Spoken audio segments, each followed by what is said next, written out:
Her Excellency, and I now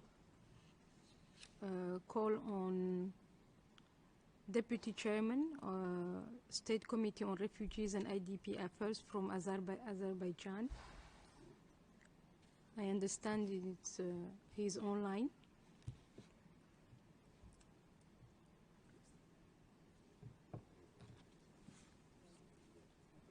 Vice Chair, distinguished Mr. High Commissioner, Excellencies, ladies and gentlemen.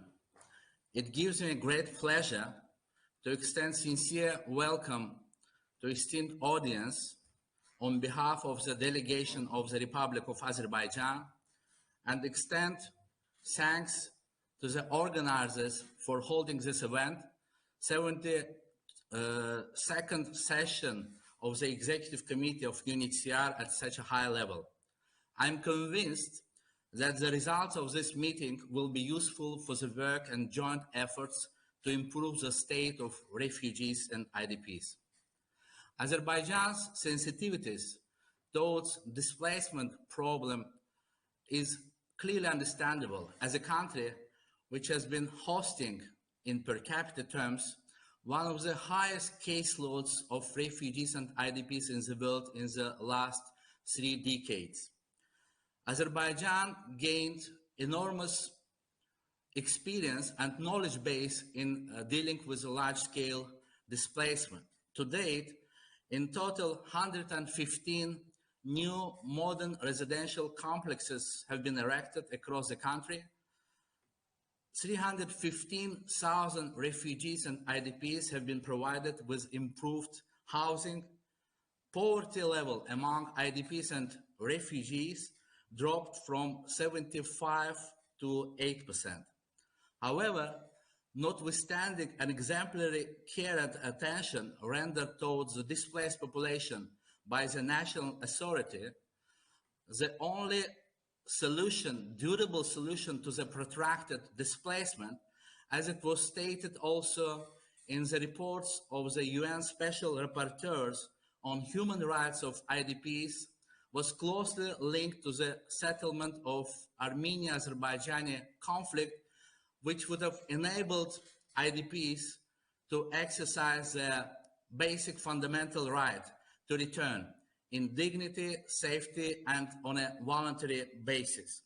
I would like to note that almost for 30 years, Armenia has kept 20% of Azerbaijani's territory under occupation, not complying with UN Security Council resolutions of 1993, demanding full, immediate, and unconditional withdrawal of all occupying forces from Azerbaijan's occupied territories. And as a result, the fourth internal problem in our country remained unresolved.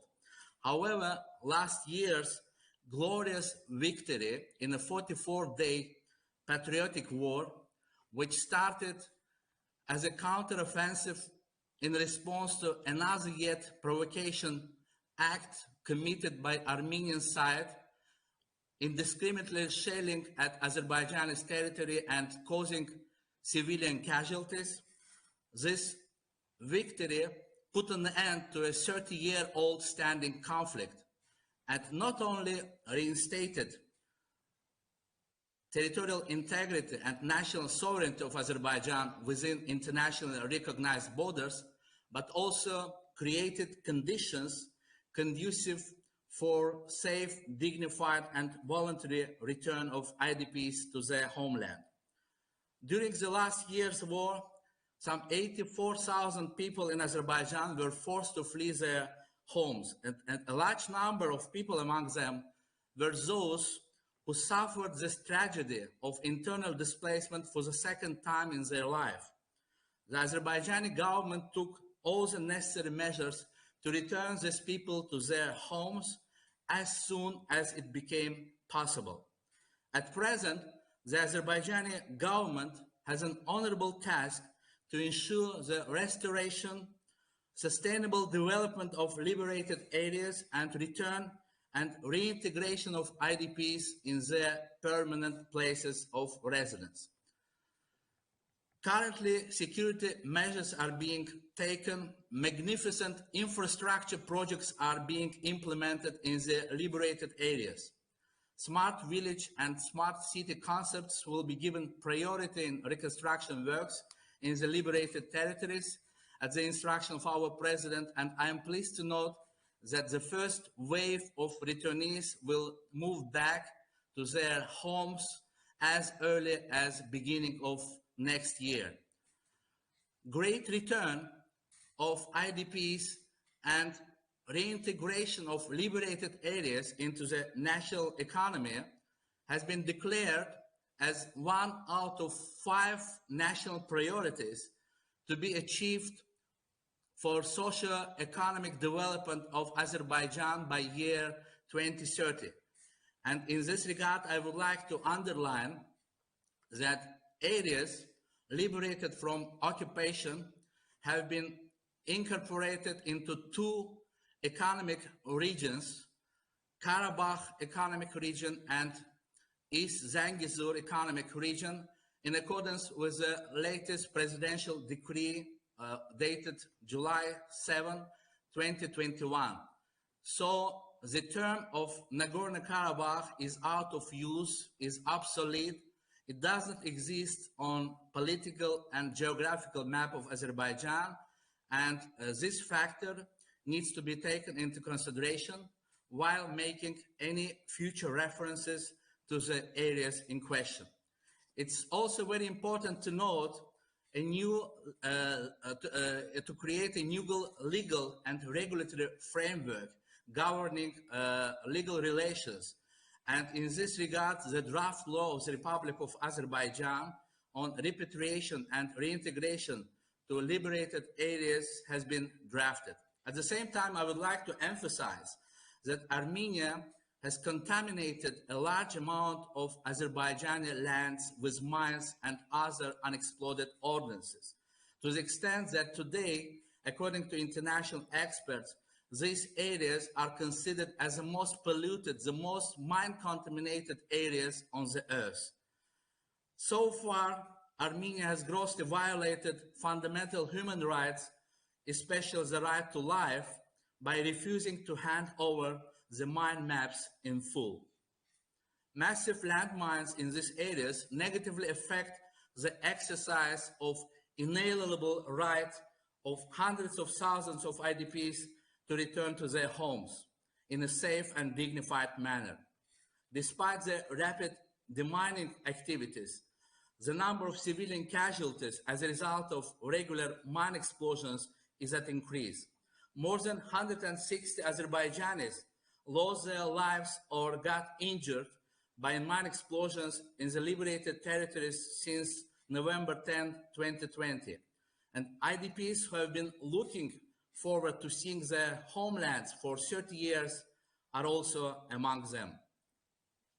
Mr. High Commissioner, the Azerbaijani side is making serious efforts to fulfill its international commitments on migration and refugee issues in the spirit of a fair and constructive collaboration, and stands ready to continue its cooperation with UNHCR and other international partners. Azerbaijan plans to carry out voluntary, safe and dignified return of refugees and IDPs under the trilateral statement dated November 10, 2020, with support of UNHCR, guided by principles and standards of international law, in particular national sovereignty and territorial integrity. And in this regard, it should be underlined that Azerbaijan has agreed to allow for UNHCR's assessment mission to visit the country. In conclusion, I would like to express the confidence that with concerted efforts of international community, in particular of UNHCR, in the coming few years, Azerbaijan will be in a position to present a new model on post-conflict rehabilitation and reintegration of the displaced population, and will convert areas, lands liberated from occupation, once abandoned and devastated, to a real paradise. And we count on support of international partners, and we believe that UNHCR will take us through the entire process of return and reintegration, the way they were instrumental at the beginning of crisis by providing life-saving assistance to refugees and IDPs. I thank you very much for your attention.